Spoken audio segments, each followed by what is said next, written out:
My stepmother told me not to expect any graduation gifts, since I wasn't a real part of the family. I smiled and told her I understood perfectly. Later, over dinner, with everyone gathered, I dropped a piece of news that left everyone speechless. Growing up in my father's house after he remarried was like existing as a permanent guest. Patricia arrived when I was 10, bringing Austin and Bella with her. Suddenly I went from being an only child to the invisible middle child. Austin was enrolled in exclusive soccer camps every summer, a new car by age 16. Bella had private dance lessons and a luxury sailboat that outpriced my father's first car. I, on the other hand, was given the lecture about being grateful, Austin's hand-me-downs, and, if I was lucky, a spot on the city's sports programs. My father barely spoke, just nodded as Patricia made the decisions. When I mentioned college in sophomore year, she looked at me like I had applied for a round-the-world cruise. Community colleges are perfect, she blurted out. Maybe you could work to pay for tuition. You know how we're neck and neck with Austin State University and Bella's sailing classes. I knew exactly how neck and neck they were. My father's accounting firm was booming. They had bought a summer home in Michigan, but that financial squeeze seemed to apply only to me. That's when I decided that if I wanted something, I would get it on my own. At 15, I started working stocking shelves at the grocery store from 5 a.m. before school. Later, I added math and science tutoring to neighborhood kids. In junior year, I picked up weekend shifts at an Italian restaurant. 3 jobs. Every penny went straight into my savings account. While Austin partied, I waited tables. While Bella shopped, I explained equations. Patricia would blurt out her comments. You're always working. You should enjoy your teenage years. Easy for someone else to say when your whims are being paid for. Senior year rolled around. Austin was already at Northwestern, all paid for by the family. Bella was organizing her East Coast college tour, also covered. Then Patricia pulled me aside one day. Look, she said as she poured herself some wine. Graduation is coming up and I want to be clear about expectations. We gave Austin and Bella big presents, but it's different with you. You're not technically our daughter. We love you, but it's not the same. I nodded. I understand perfectly. She smiled in relief. I knew you'd be understanding. She's always been so independent. What Patricia didn't know was that I'd been paying for every college application out of my own pocket for months. I applied to 2 schools without saying a word to anyone. I kept the acceptance letters locked in my room. One night after closing the restaurant, I read Jail's letter 5 times over. Full scholarship, tuition, room, board, everything covered for 4 years. I put it away and kept quiet. Graduation day fell on a Saturday. Patricia threw a fancy party, inviting Medio Country Club, neighbors, and my father's business partners. She spent the week cooking and decorating the house. During the event, she kept taking people aside. My little bonus daughter is graduating with honors. We are so proud. She has worked so hard. I just smiled and filled the plates with snacks. It was time for dinner. Patricia had everyone take a seat at the long table on the back porch. She stood up with her glass raised. I want to toast to our graduate. We are so proud. Although we could not support her financially like we did with Austin and Bella, she has always been much more independent. The silence was immediate. Patricia raised her glass waiting for everyone to follow her. I slowly sat up. All eyes were on me. Thank you for your kind words, Patricia, I said in a firm voice. You are right, I am very independent. I took an envelope from my pocket. My hands did not shake for a second. I want to share something with everyone. I unfolded the letter with the blue address from jail. Aunt Carmen gasped.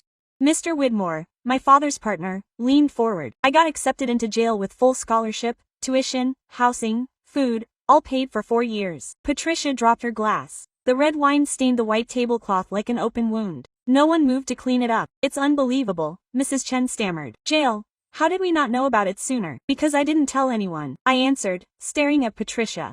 I submitted 12 applications, paid for by 3 jobs over the last 3 years.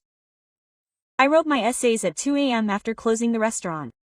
My letters of recommendation were signed by my bosses and the professors who actually know me. My father was pale, his hands still on the table. While Austin enjoyed $5,000 soccer camps every summer, I kept going. I was stocking shelves at 5 a.m. while Bella took private dance lessons. I tutored algebra for a few bucks an hour. Mrs. Chen looked at Patricia with a mix of disappointment and reproach. I saved every penny, $42,000 in 3 years. Less than they spent on Bella's sailboat, a hell of a lot less than Northwestern cost Austin.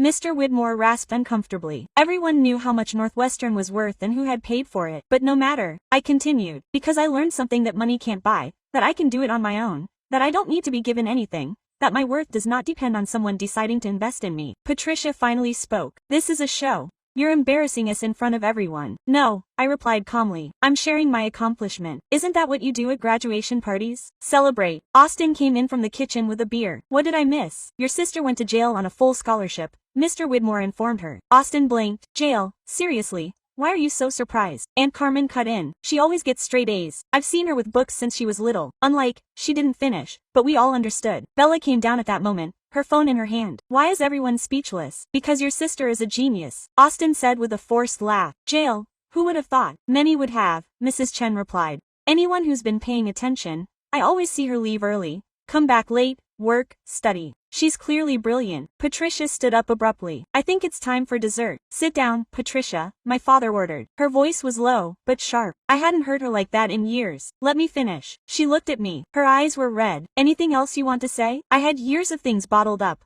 but at that moment with everyone staring and Patricia shaking with fury, I preferred to be brief. I just want to thank you. Thank you for teaching me that the only person I can trust is myself. Thank you for showing me that family affection doesn't just come from sharing a roof, that it has to be earned and that you never bothered to try with me. Patricia opened her mouth. No sound came out. I'm moving to New Haven in August. You probably won't see much of me after that. Jail is far away and the truth is I'd rather spend my vacations working or studying than pretending that we're the perfect family. Mr. Widmore cleared his throat. Well, this is uncomfortable. Yes, I admitted, but the truth usually is. I headed toward the house. No one stopped me. I heard murmurs. Patricia trying to justify herself. My father was silent. In my room I closed the door and fell into bed. There it was. My hands shook. I expected to feel triumph, revenge, something explosive. All I felt was tired. An old tiredness from years ago. Feeling invisible, insufficient, expendable. My phone vibrated. A message from Aunt Carmen. I'm so proud of you. I always have been. Call me anytime. Another one from Mrs. Chen. My husband and I want to contribute something to your fund, not for college. You've already got that taken care of, but for books, emergencies, whatever you need. You've earned it. Then I cried, not from grief, but from a relief I didn't remember. Validation, acknowledgement, proof that I hadn't imagined anything. That what I experienced was real. Voices rose from downstairs. Patricia was yelling. My father was answering in a tone I'd never heard him say before. Doors slamming, engines starting. The party was over, and with it an entire phase of my life. Any illusion that we were an ordinary family vanished. I turned on my laptop and opened Jill's email for the umpteenth time. I read every line of the acceptance letter. It was real. It was mine. No one had given it to me as a gift. No one could take it away from me. There was a knock at the door. It was him. My father entered slowly, his steps heavy. He looked like he had aged 10 years overnight. Dark circles under his eyes, shoulders slumped. Can I sit down? I nodded speechlessly. He sat down on the corner of my bed, leaving a meter between us. I didn't know how to start, he said. Then he shook his head. No, that's not true. Yes, I did. I saw it all and I didn't lift a finger. I remained silent. There was no possible answer. Patricia is staying with her sister today, he continued. She needs air. She says you humiliated her in front of everyone. The truth doesn't humiliate, I replied. It only reveals. I know, he sighed, running his hands over his face. And you're absolutely right. I was a coward. I preferred apparent calm to justice. I preferred my tranquility to your pain. Why? The question came out weaker than I wanted. Why didn't you ever do anything? He remained silent for a time that seemed like an eternity. Because when your mother left, I was left empty. Patricia showed up and organized everything. The house, the money, the life. And I left her because it was convenient. Because I didn't want to make any decisions or suffer anymore. But in doing so, I allowed her to hurt my daughter and I will never forgive myself for that.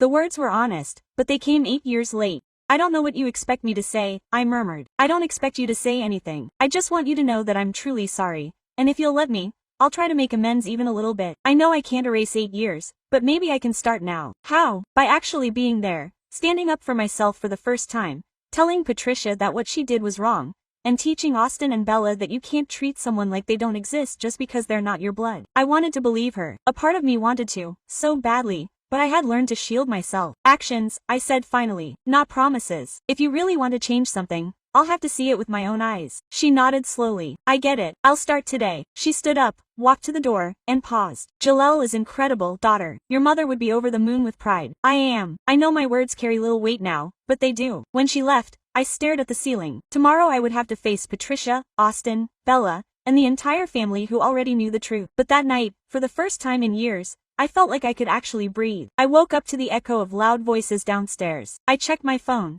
7:23 a.m. Sunday, Patricia was back. I got dressed quickly and went downstairs. She was in the kitchen with Austin and Bella. My father was drinking coffee silently from the living room. "Here comes the heroine," Patricia blurted out when she saw me. Her face was puffy from crying or from not sleeping. "Good morning," I answered as I went straight to the coffee pot. "That's it." She slammed the cup down on the counter. "After what you did yesterday." "Well, I did." I turned to her. "I announced my acceptance into jail at my own graduation party. What part do you think is so bad?" "The way it was done," she spat. "You made me look ridiculous in front of everyone, as if I had mistreated you. I didn't make you look like anything. I just told the truth." Austin cleared his throat. "It was a bit excessive. You could have talked about it in private, like you always do in private when you're on the receiving end. I shared your new car, the photos on Instagram, your Northwestern admission, celebrated with a dinner for 100 people.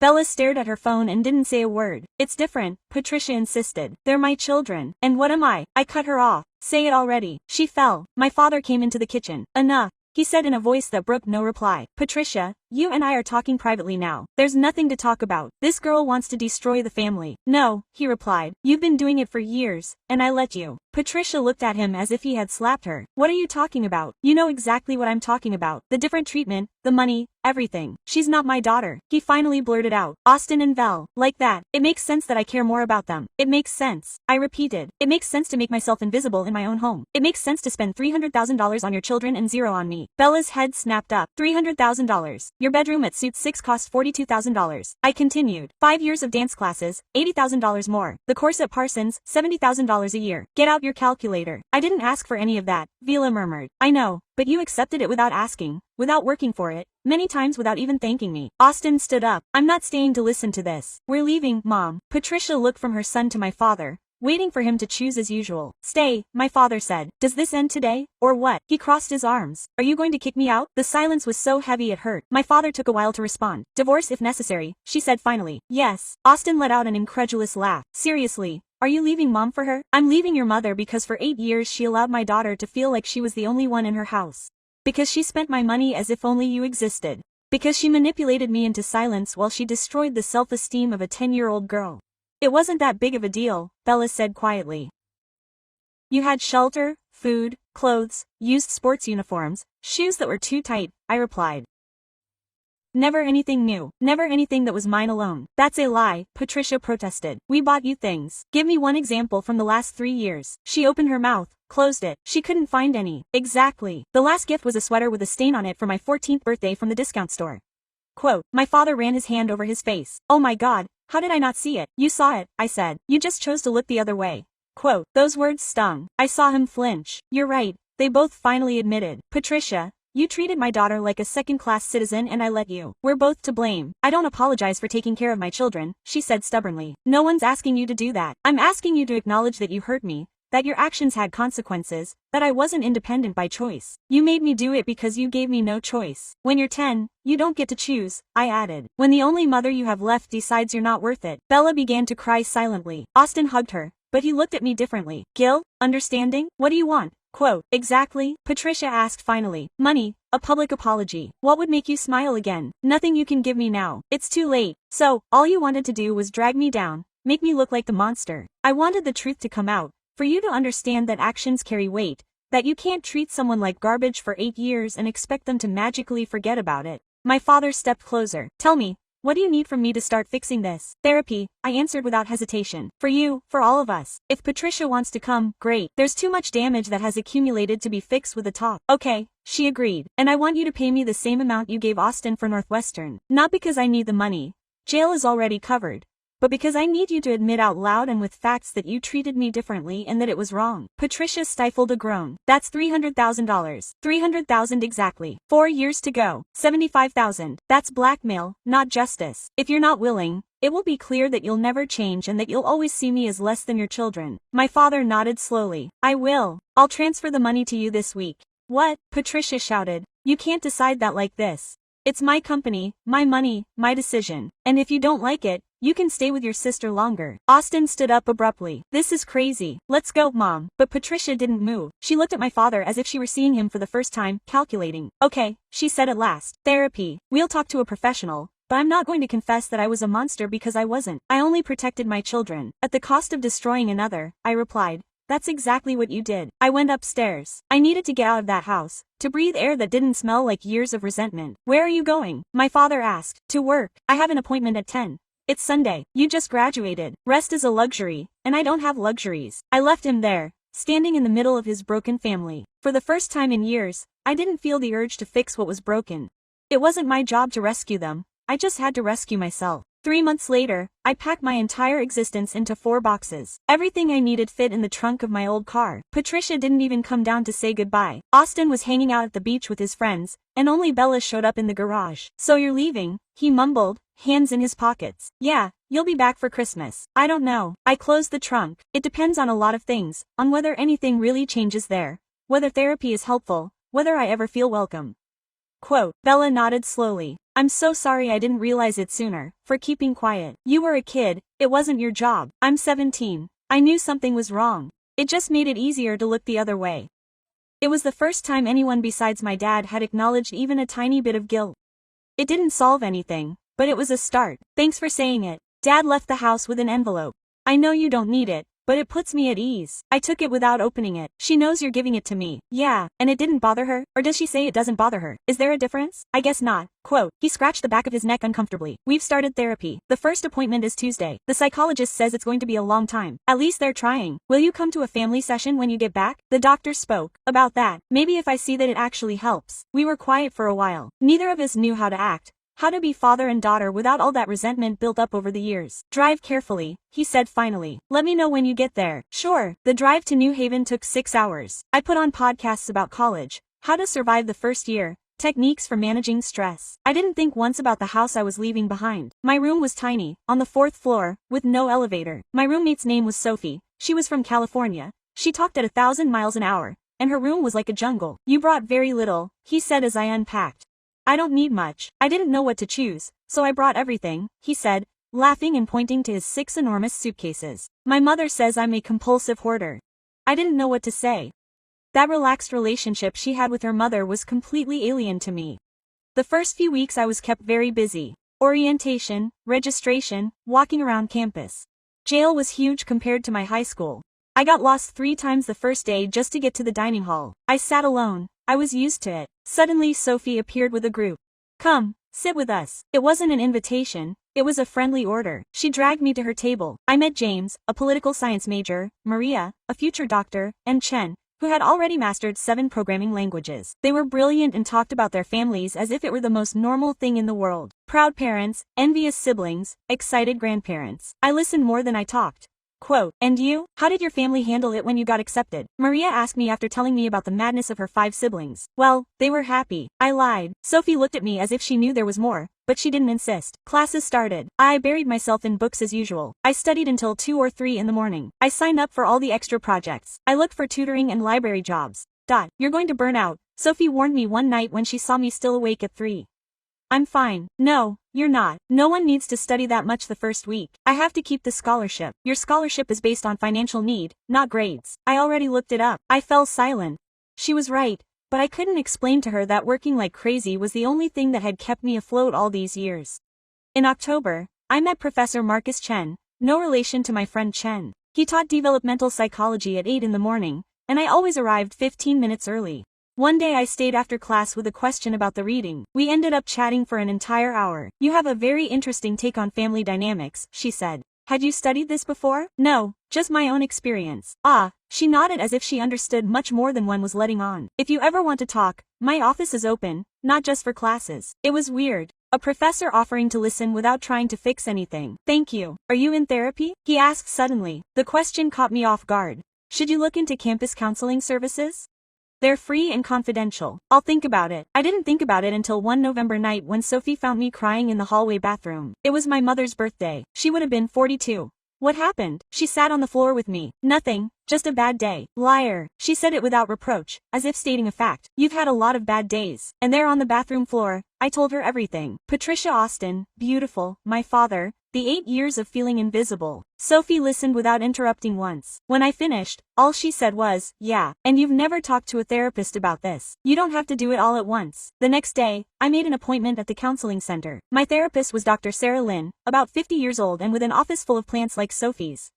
Quote, "Tell me why you're here," she said during the first session. I started talking and didn't stop the entire hour. I said things out loud that I had never said before. That sometimes I wish Patricia had openly hated me than that elegant indifference. That my father's, "I'm sorry," didn't erase years of silence. That I didn't know how to be happy because I was always waiting for her to be taken away from me.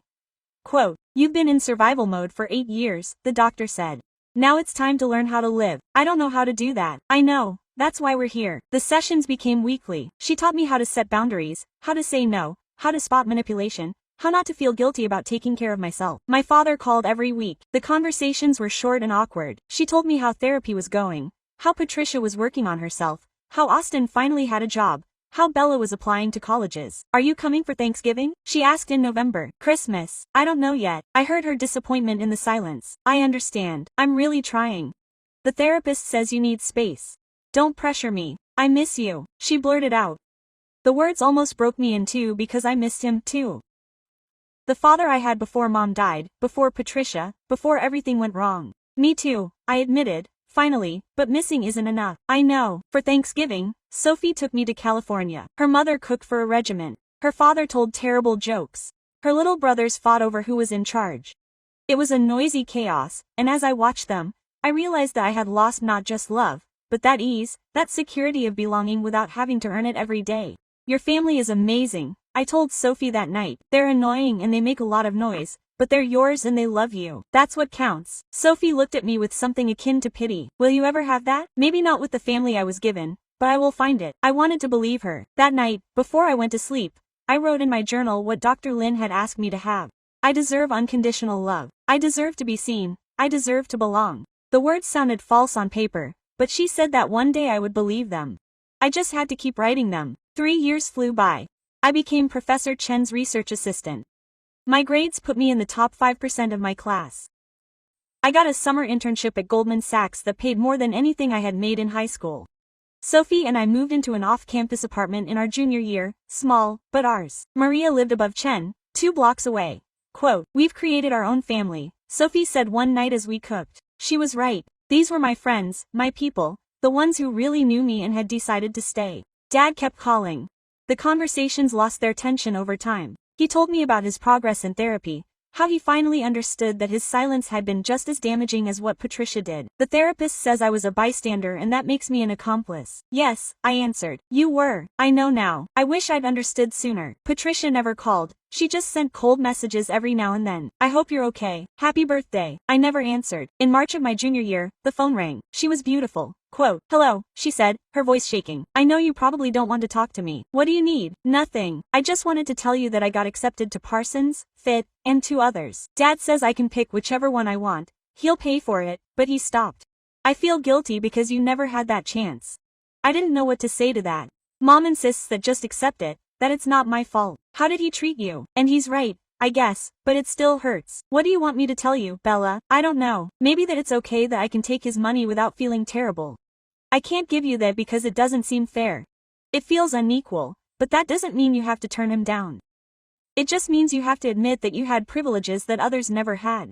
"Okay," her voice was weak. "Okay, thank you." When I hung up, I was weird, not really angry, just exhausted from carrying so much weight. Dr. Lin and I had been working on forgiveness. Not the kind that erases everything, but the kind that lets go. "Forgiveness is for you," she once told me, "not for them. It's letting go of the good that's inside you. And if you're not ready yet, then you're not. There's no rush, but think about it. How much you feel about holding on to this. It makes you happier, freer." It didn't do any of those things to me, but letting go seemed to let go, to get her way. In May, Patricia actually called. Not a text, a voice call. "Hi," she said when she answered. "What do you want?" "Your dad says you're graduating next year. He wanted to know if we could go." "Who are we?" "Your dad, Austin, Bella, and I." I laughed. I couldn't help it. "Are you serious? I know things have been tough, but you're still part of this family and we want to be there. We want to be or your husband wants to be and you're going because you have no choice." Silence. She had hit the nail on the head. "Look," I kept going. "I appreciate the gesture, but no. My graduation is for those who truly supported me. For those who were there when I needed them. And you weren't one of them." "I've been trying," she said, and for the first time her voice broke. "I'm going to therapy. I'm working on myself, trying to understand why I acted the way I did. I'm happy for you, I really am. But that doesn't erase the past, or automatically give you a place in my future." "What do I do then?" She sounded lost. "Tell me, What do you need from me? Nothing, Patricia, absolutely nothing. That's the point. I don't need anything from you anymore. I hung up. My hands were shaking. Sophie entered the room. All good. Yes, it was Patricia. She wanted to come to your graduation. I said no, absolutely. Well done. She sat down next to me. How do you feel? Strong, right? I don't know, but it feels right. 2 weeks later my dad called. Patricia told me about the conversation and I think you're right. He can't just come in and pretend that everything is forgotten. He has to earn it. I don't know if he can. Maybe not, but I do want to try. If you let me. What does that mean exactly? That I want to be in your life as your father, not as Patricia's husband, not in a pack, just me, trying to fix what I broke. It's a little late, I know, but better late than never. I thought about it. Dr. Lin and I had talked about just that, about letting my father slowly earn a place with very clear boundaries. Okay, I said finally, but on my terms, no Patricia, no Austin, unless she has something serious to contribute. Bella can come if she wants and if you cross even one line, it's over. Do you understand? Do you understand? Thank you. This means the world to me. Don't thank me yet. Prove it to me with actions. My senior year was the best I've ever had. I had found my place. I knew who I was without the shadow of that family hanging over me. I applied to graduate schools and major consulting firms. I got accepted to several places. Professor Chen wrote a letter of recommendation that made me cry in 20 years of teaching. I've rarely seen someone with such resilience and willpower. This student not only survived tough circumstances, she flourished in spite of them. Sophie hosted an intimate dinner when McKinney's offer came in. Maria baked a cake. Chen brought champagne. To our girl, Sophie toasted, who taught us that the family you choose is only as good as the one you get. That night I told them everything, absolutely everything I had ever seen. Had been silent for years. They listened without interrupting. When I finished, Maria was crying. And yet you did it, she said. That's incredible. I didn't feel incredible. I just felt like I had survived. That's precisely why it's incredible, Chen replied. Anyone can succeed with support. You did it with none. In April, my father came to visit me. Just him. We walked around campus. I showed him my favorite places. The library where I spent my nights, the cafeteria where Sophie and I ate breakfast, the building where Professor Chen taught. You built something of your own here. He said something solid. Yes, I'm proud of you. I know I've told you this before, but I need you to know for sure. Thank you. We sat on a bench in front of the main building. Students were running by. The day was perfect. Spring in New Haven. Patricia and I are getting a divorce. He blurted out suddenly. I looked at him. What? The therapist opened our eyes. Our marriage was based on convenience, fear of being alone. There was never any real love or respect. And what? How are you feeling? Relieved and defeated at the same time. Both. She's fine. All things considered. Austin is furious with me. Bella understands better. She says she saw it coming. Where are you going to live? I rented a small apartment. Just for me. Time to start over. I nodded. She understood better than anyone. Are you coming to my graduation? I asked. Her eyes lit up. Really? Yes. You and Bella. No one else. We'll be there. I promise. And that time I believed her. Bella's call came in October at 11 at night. She's never called this late before. Austin got fired, she said without saying hello. I sat up in bed. What? From Northwestern. He got kicked out. He paid someone to do his work for him for 2 years. Someone ratted him out. And how's Dad? Devastated. He threw all that money away and Austin didn't even try. Where's Austin now? At home with Mom. Dad wouldn't have him. With him. He says he has to take the consequences. It was weird to hear that. My dad finally setting boundaries and Patricia trying to fix everything, talking to lawyers, calling the school, but there's no going back. Austin signed the honor code and he broke it. How are you dealing with it? Bella was quiet for a second, angry. He had everything. Everything you never had and he blew it. Did you tell him? Yeah, we had a horrible argument. I told him he was a spoiled rich kid who didn't value anything. He called me bitter and Mom defended him like she always does. She says it was the pressure, that Northwestern is too tough, that it's not really his fault. Of course, Patricia never lets her kids pay for anything. I'm sorry, Bella. Me too. Because now with the divorce and the expenses, Dad can't afford to pay for all of Parsons. I'm going to have to take out loans. There it was. The money was finally catching up with them. What are you going to do? I already applied for scholarships. I got a part-time job. I'll do what you did. Working to pay for it. That's fine. That's all. What else do you want to hear? Welcome to the real world, Bella. It's hard, but you survive. Sometimes you're really cold. I'm not cold. I'm a realist. I learned the hard way. She hung up. I didn't call her back. Sophie came into my room. All good. Austin kicked out for cheating. Bella has to work now. Patricia is still the same. Quote, karma, Sophie said. She was right, but it didn't give me the satisfaction I was expecting, just sadness. That whole broken family finally exploding. Quote. 2 weeks later, Austin texted me. I need to talk to you. It took me 3 days to decide if it was worth it. I finally said, call me Saturday at 2. He called at 2 o'clock. Thanks for answering. You have 10 minutes. I screwed up. Her voice sounded different, more fragile. I screwed up big time and I don't know how to fix it. It can't be fixed. That's what permanent consequences are for when you cheat. Dad hates me. He says I'm a disappointment. Welcome to the club. That's not fair. I never, ever, Austin. You never noticed how your mother treated me like dirt. You never said a word when they spent a fortune on you and nothing on me. You never wondered why I worked 3 jobs while you were partying. Shut up. Exactly. So don't give me any injustice. You had it all and you threw it away. I know. You're right. I was a jerk. What do you want from me, Austin? I don't know. Advice, I guess. How do you pick yourself up when you've ruined everything? I laughed half-heartedly. Now you want my advice after years of ignoring me. Please, I don't have anyone else. And it was true. Patricia wasn't going to give him any real lessons. Dad was too hurt. Bella was on her own. Get some job. Learn how to work hard, save up. Maybe go back to college in a few years when you're more mature. And stop waiting for mom to bail you out. She says she can get me a hookup with one of dad's friends. Sure, she says that because she never let you fail. That's the problem. None of you know how to stand up because you were never allowed to hit rock bottom. You stumbled. I was pushed over and over again, but I learned to get up without help. I'm not sure I can do that. Then you're in for a very hard life. I hung up. This time I didn't feel remorse. It wasn't my job to rescue Austin. It never was. In December, Patricia called again. I have a favor to ask you. You don't even know what it is. It doesn't matter. The answer is no. Austin needs support. He's devastated. He won't leave his room. He barely eats, so find him a psychologist. He needs his family. He needs to feel like we're with him. You were too overprotective of him. That's why he's like this now. You're his sister, even though he's only on his father's side. And that's not even true. We've lived under the same roof for years, practically strangers. Please, at least talk to him. Send him a message. Why would I do anything for Austin if he never lifted a finger for me? Because you're worth more than us. You always were. Those words stopped me in my tracks. Patricia finally admitting something. I'm not going to save him after all, I stated firmly. But I'll give him the contact details of my therapist at university. If he really wants help, he should seek it himself. Thank you. Don't thank me. I'm doing this for myself, not for him, because I don't want to take the blame if something happens to him for not trying. That same night, I sent Austin a text with the information for the psychology department. I added, therapy changed my life. Maybe it can change yours too. He never replied. But weeks later, Bella told me that she had made an appointment. By February, my father told me that Austin had found a job at a construction site. It wasn't what Patricia had dreamed of for him, but he was working, earning his own salary. Well, he says the sessions are helping him, that he's finally starting to understand certain things. I'm really happy for him. Yes, from my heart. I don't want her to sink. I just want her to learn, to mature, to become someone she doesn't need, for mom to always get her out of trouble, like you did, like we all should have.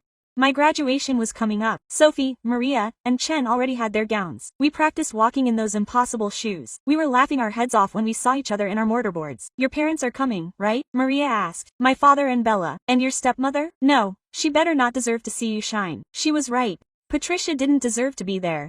Although a part of me wondered if she would ever do the work necessary to earn even a corner in my life.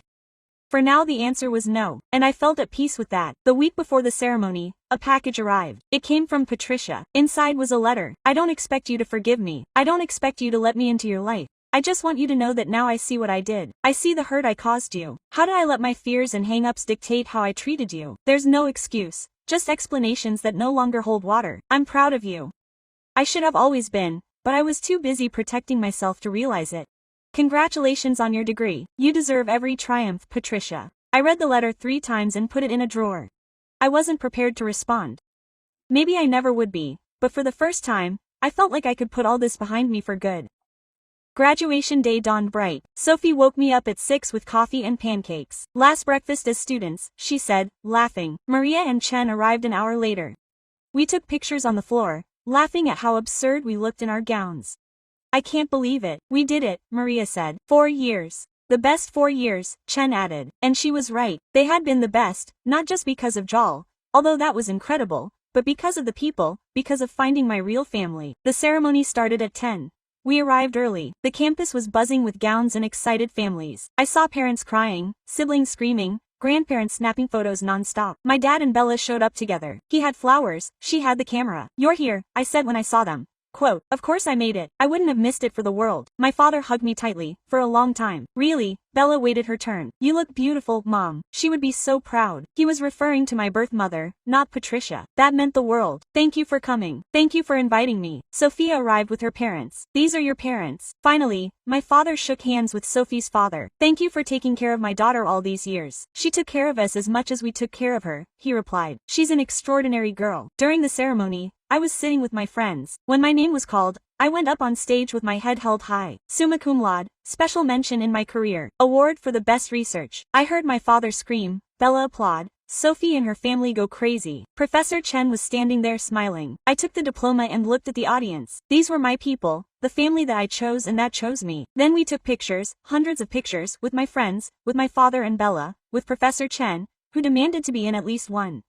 Quote, for my office, he said, to remember one of my best students. We all went to dinner at an Italian place near campus. My father insisted on paying. Let me do this, please. Over dinner, Bella told me about Parsons, how exhausting it was to work and study at the same time, but also how worthwhile it was. Now I understand why you were always so down, she admitted. It's tough, yes, but it makes you appreciate things more. Absolutely. My dad talked about his new apartment, how he was learning to cook, his therapy sessions. The shrink says it'll take me years to process it all. But I'm committed. I want to be better. Good. What about you? Mackenzie in New York. Yeah, I start in July. Do you need help moving? Sophie and I have an apartment. But if you want to help us with the furniture? Her eyes sparkled. I'd love to. After dinner, the three of us walked around campus. The sun was setting golden. Can I ask you something? Bella said suddenly. Sure. Will you ever forgive us? Me, Austin, Mom. I stopped. It was a good question. One I'd been avoiding. I've forgiven you, I said finally. You were a girl. It wasn't your place to protect me. And Austin is trying. When he's ready,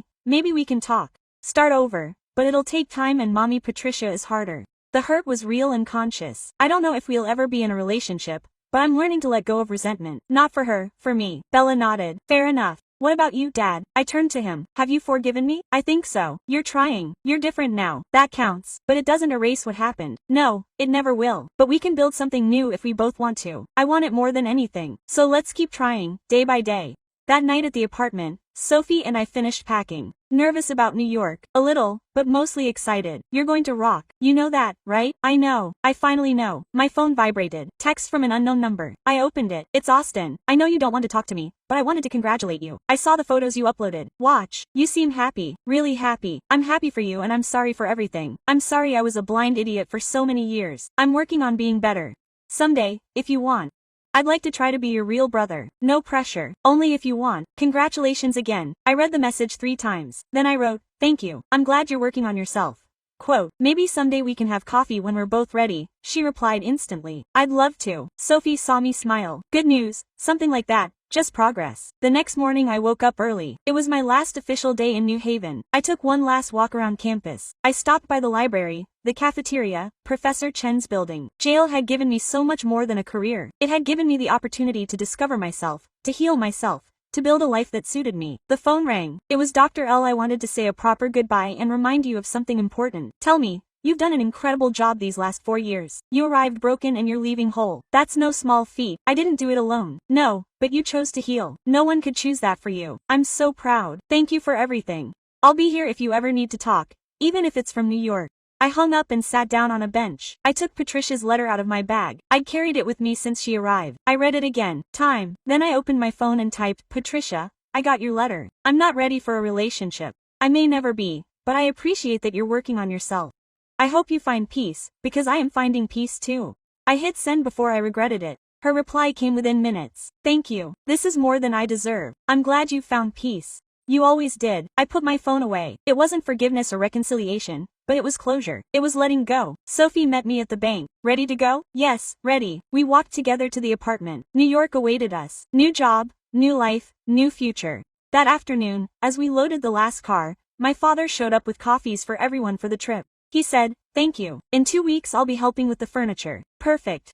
We hugged. Easier, more natural. As I drove to New York with Sophie, I thought about the journey I'd taken from feeling invisible to feeling seen, from believing myself worthless, to knowing exactly how much I was worth, from a family that rejected me to one I chose. What's on your mind? Sophie asked. That you were right that Thanksgiving night years ago. You said I would find my family and I did. I'm always right, She joked most of the time. My phone vibrated. A message from Professor Chen. Proud doesn't begin to describe how I feel. You're going to change the world. You've already changed mine. Another one from Maria. New York isn't ready for you. I love you, my friend. And one from Chen. The first dinner in New York isn't on me. We're celebrating your new journey. I smiled. I put my phone away and turned up the music. Sophie was singing terribly. I laughed. The road opened up ahead. New York was 3 hours away. Min was starting in 2 weeks. My life was really starting. Now, I looked in the rearview mirror one last time. New Haven was disappearing into the distance. Jail. 4 years. Everything was behind me. I turned forward, toward what was coming, toward what I was going to build, toward who I was going to do. Patricia didn't win. Austin didn't win. Abandonment didn't win. I won. And I would continue to win every day with every decision, every boundary I set, every time I chose the right people, every time I chose myself first. Sophie looked at me, ready to take on the world, completely ready. And she was. Yeah,